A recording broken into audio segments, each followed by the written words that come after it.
गठबंधन धर्म को लेकर एक बड़ा बयान दिया डॉक्टर संजय निषाद ने। निषाद पार्टी के राष्ट्रीय अध्यक्ष हैं, योगी सरकार में कैबिनेट मंत्री हैं और कहा जा रहा है कि गठबंधन धर्म की जो बात उन्होंने कही वो एक तरह से भारतीय जनता पार्टी के लिए संदेश है। हमारे साथ बात करने के लिए खुद डॉक्टर संजय निषाद मौजूद हैं।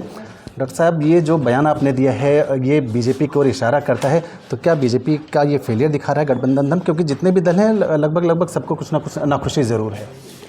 देखिए, पहले तो आपको धन्यवाद दूंगा कि आपने हमेशा मछुआ समुदाय की आवाज़ उठाई है, प्राथमिकता से उठाई है।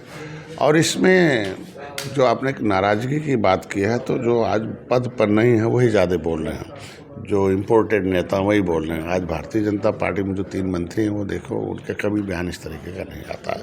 तो ये जो सच्चाई है कि हम लोग कितनी प्रतिबद्धता से काम कर रहे हैं, चट्टान के तरह हम लोग खड़े हैं।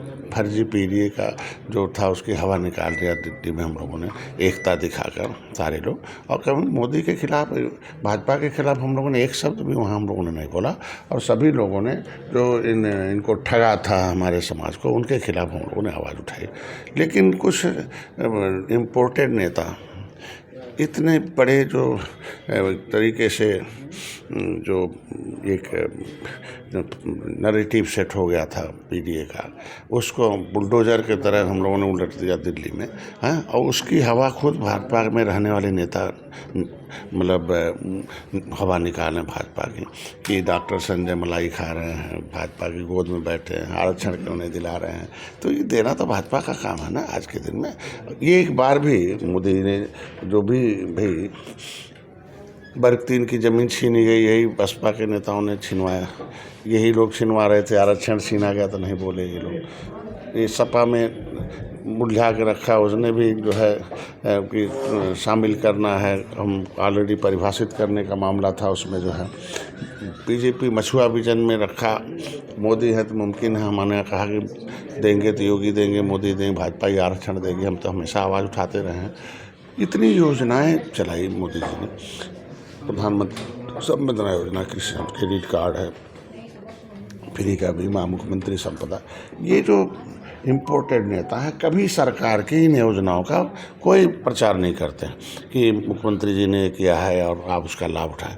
ये खाली अगर इस तरीके का गठबंधन धर्म में खटास पैदा करेंगे तो फ़ायदा किसे पहुंच रहा है? सपा को पहुंचेगा, बसपा को पहुंचेगा, कांग्रेस को पहुंचेगा। तो भाजपा को सोचना पड़ेगा ना कि इस तरीके के नेता अगर गठबंधन धर्म को कमज़ोर करके उसमें खटास पैदा कर रहे हैं, फ़ायदा किसको पहुँचा रहे हैं। एक बड़ा माहौल क्रिएट हो गया कि आज के दिन में जातियाँ मोदी योगी के साथ खड़ी हैं। जिस आयातित नेता की आप बात कर रहे हैं उसको लेकर कोई शीर्ष नेतृत्व से आपकी बात हुई? अगर हुई है तो कि फिर क्या निकल कर आया सामने? अब ये लोग हैं कि जो जमुना निषाद बंद थे तो बसपा ने मंत्री बना दिया और हम लोग तो उनके खिलाफ धरना दे रहे थे, बसपा के खिलाफ। बस आए, कोई पूछने वाला नहीं था। 2018 में हम लोग गोरखपुर जीते उपचुनाव, हाँ, तो भाजपा ने इनको अवसर दे दिया। बड़े प्रदेश अध्यक्ष को धन्यवाद दूंगा कि उन्होंने हमसे बात की और उन्होंने कहा कि क्या हो गया। हमने कहा बताया ऐसे ऐसे है। उन्होंने कहा धैर्य रखिए, होगा, निश्चित रूप से कार्रवाई होगा। मैं इतना कहूँगा कि इन लोगों से दुष्प्रचार न कराया जाए। जैसे नदियों का जो नीलामी है 1963 से हो रहा, हाई कोर्ट के निर्देशन पर हो रहा। उसके बाद मैंने उसमें फतेहपुर के इरफान और इद्रिसी हैं, पूरा 200 किलोमीटर अपना नदी ले लेते थे, बंदूक लगा के सारे मछली उठा ले जाते थे, कुछ नहीं मिलता था गरीबों को। आज माननीय मुख्यमंत्री धन्यवाद दूंगा, उनके इशारे पर, उनके निर्देशन पर हम लोगों ने 5-5 किलोमीटर कर दिए। गरीब मछुआरे भी समिति बना लिए। पहले ये लोग जो इतना इम्पोर्टेड नेता हैं, ये लोग, इनके सबके घर में एक समितियां हैं, पूरा कई ज़िले में जाके मछली का व्यापार करते थे, पूरा कब्जा किए रहते थे।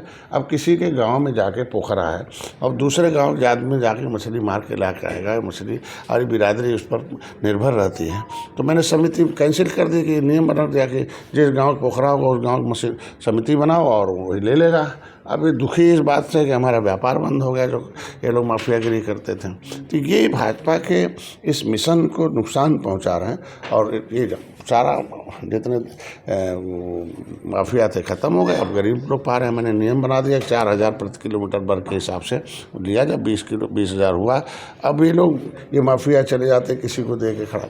तो ये चीज़ें हैं और कुछ है नहीं। और इसके साथ मैं तब भी भाजपा के साथ हूँ, आज भी हूँ, कल भी रहूँगा, जब तक वो बंद नहीं कर देती दरवाज़ा। ये जो तो आप लोग चुनाव की बात करते हैं कि चुनाव नज़दीक आ गया, ऐसा नहीं है।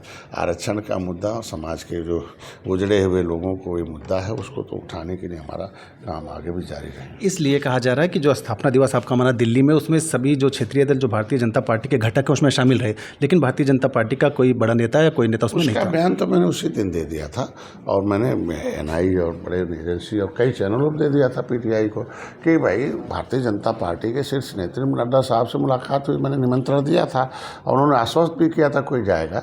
लेकिन उस दिन बिल आ गया और उनका क्या नाम है, रूस राष्ट्रपति का नामांकन था। तो बड़ी पार्टी है ना, तो कोई बड़ा नेता जाएगा और सारे बड़े नेता वहाँ व्यस्त थे। तो और हमने निमंत्रण अपने गठबंधन को दिया था, तो वो सब लोग आए और ये नहीं आ पाए। और ये लोग, चूँकि ये जितने लोग थे उसमें सभी लोग यूपी के लोग थे। हम लोग हैं, आशीष जी यूपी के थे, राजभर भाई यूपी के थे, RLD के वो महामंत्री आए थे, वो फिर चले गए। उन्होंने कहा सबकी कुछ ना कुछ नाराजगी है। नहीं, वो तो है, तो बताना तो पड़ेगा ना कि नाराज करने वाले नेता से अगर राज मिल जाए, हाँ, तब तो फिर गठबंधन धर्म क्या ज़रूरत है। तो इसलिए नाराज करने वाले नेता को संभालें ना, कि क्यों ऐसा कह रहे हैं। आज के दिन में देखो, आज फर्जी PDA के खिलाफ अगर कोई हो सकता है तो हमारा जो हम लोग गठबंधन धर्म के लोग हैं 24 घंटे काम करते हैं। लाखों लोग कार्यकर्ता हैं जो कि बिना पैसे का, वो जो दिल्ली में रैली थी, रैली नहीं रैला था, वो आप साबित कर दिया कि निषाद मोदी योगी के साथ खड़ा है। अब ये जो बीच में हवा निकालने वाले हैं भाजपा का, उसको खिलाफ कार्रवाई करना है। समाजवादी पार्टी का ये कहना है, मजा ले रही पार्टी कह रही कि ये PDA की ताकत है कि जो भारतीय जनता पार्टी के घटक दल है, जो क्षेत्रीय दल हैं, जो जातियों की राजनीति पर आधारित हैं, वो बिखर रहे हैं धीरे धीरे। ये गलत है। आज के दिन में समाजवादी पार्टी कि वो PDA जो है ना, ये पीड़ित, दुखी, अपमानित लोग हैं जो इन लोगों से 30 साल से सत्ता में है। ये दर्द है जो दिल्ली गया था आज के दिन में, और वो बता रहा है कि मैंने तो किताब लिख दिया कि इनकी आरक्षण को छीनने वाले धोखेबाजों का पर्दाफाश करो। तो यही लोग हैं जो फाइल गायब कराते हैं। ये सारे आज इस पर पहल हो रहा है, RGI में है मामला, और ये चल रहा है। और आरक्षण भाई, पहले भाजपा के ऊपर आरक्षण न देने का लेवल था, 10% महिलाओं का दिया, उत्तराखंड में दिया, इसे भी परिभाषित कर देगा समय आने पर। इन्हीं के नेता ही उल्टा पुल्टा बोलते कि डॉक्टर साहब गोद में बैठने आरक्षण क्यों नहीं। तो भैया एक अंतिम प्रश्न है, PDA की एक पीड़ित पूजा पाल, जिनको समाजवादी पार्टी ने बाहर का रास्ता दिखा दिया, उनका पूजा पाल अब ये कह रहे हैं कि समाजवादी पार्टी गुंडे माफियाओं की पार्टी है और उसमें हित सुरक्षित नहीं है PDA के। देखिए, पूजा पाल एक पीड़ित महिला और किसी की सुहाग उजड़ी हो तो ये पूजनीय महिलाओं को लोग सम्मान देते हैं। भारत में ये सम्मान करने वाला है, और सब लोग अबला और ऐसे लोगों के साथ समाज खड़ा रहता है। आधी आबादी महिलाओं की है, और इस महिलाओं, इसके साथ क्या हो गया सपा को कि जिस महिला के सुहाग उजड़ा हो और उसने अपने सुहाग के, उस उजड़े हुए सुहाग के खिलाफ जो व्यक्ति माफिया मिट्टी में मिल गया, उसके खिलाफ धन्यवाद दे दिया सरकार को, पार्टी से निकाल दिया। जैसे मतलब आधा आबादी महिलाओं के खिलाफ सपा हो गई। इस तरीके का बयान ठीक है, उसको तो इस तरीके का ये निंदनीय है। आज के दिन में पूजा पाल के खिलाफ टिप्पणी कराना, समाजवादी पार्टी उनको निकाले ना कि हमारी पार्टी में नहीं है, ये लोग गलत हैं। अगर नहीं है तो उसका खामियाजा सपा को भोगना पड़ेगा 2027 में। बहुत बहुत धन्यवाद।